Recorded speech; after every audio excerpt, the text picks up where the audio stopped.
Visited a bakery during a road trip a while back.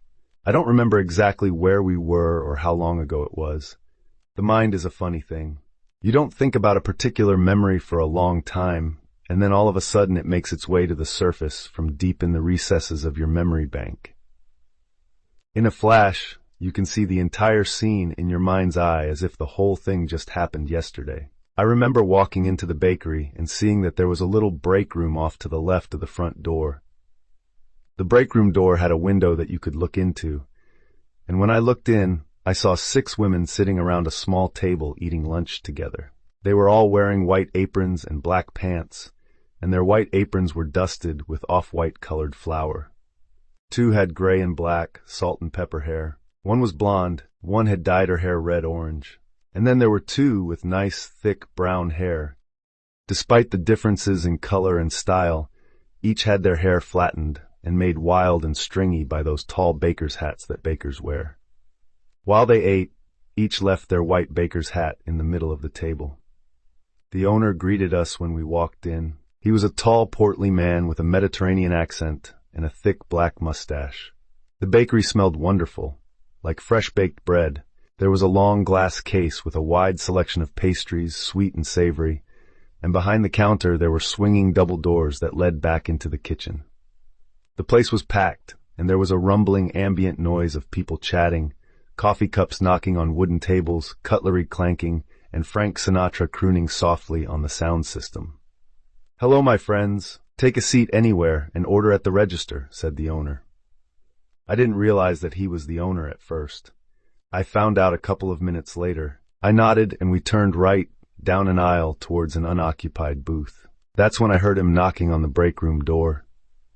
Even back then, before I got into writing, I had a hunch for sensing when a good story was about to unfold. My family walked ahead of me, and I drifted back towards the glass case, where I pretended to browse the selection. The owner knocked once more. No answer. He knocked again. Again, no answer. Instead of knocking a 4th time, he took the initiative and opened the door. Now I discovered why he had wanted permission before entering. "What in the hell do you want, Gus?" "We're on our break in here," yelled one of the women. "If we wanted you to come in, we would have answered when you knocked," yelled another. "I have your paychecks," said poor Gus. Now the women began to applaud. "Well, come in then already," one said.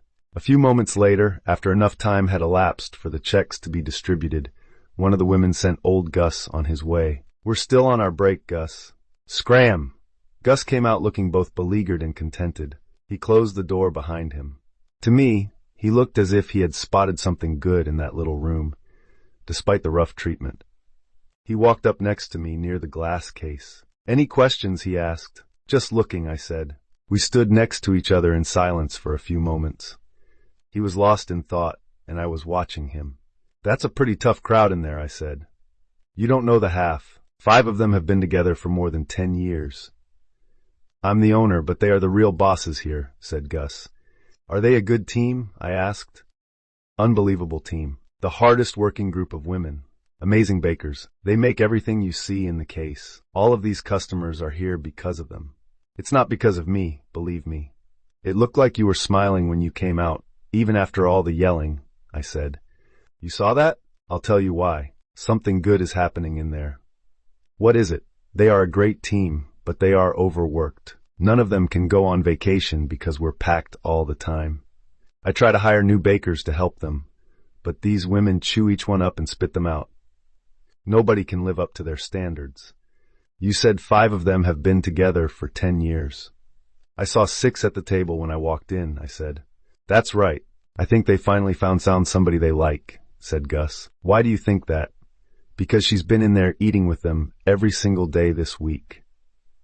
"Others don't eat with them?" He shook his head. "No, they don't feel welcome." "What's different this time?" I asked. Gus looked over his shoulder, back towards the break room. Then he turned back to me. "She's humble. She wants to learn what the others know, and she is willing to follow instructions. She is winning them over with her good attitude." Just then, the break room door opened, and the 6 women came walking through the front of the bakery. They were tightening apron drawstrings behind their backs and adjusting bakers' hats on top of their heads. "Look alive, Gus!" called out the tallest of the group, a broad-shouldered woman with red hair. She took off her hat and swatted Gus on the back of his shoulder. A serious look came over Gus's face. I must get back to work now. They won't like to see me standing around chatting. Enjoy your meal, he said gravely.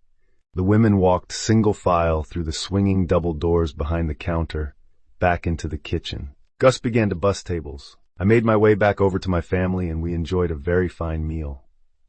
The food was top shelf all the way. I don't think that these stories stick with me just for fun and games and entertainment. I think it is because of the lessons contained therein. If you ever find yourself joining a tight-knit team comprised of strong personalities, the key to winning them over will be humility. Humility and a strong effort are undeniable. Thank you so much for your time today. I hope that you have a truly blessed day.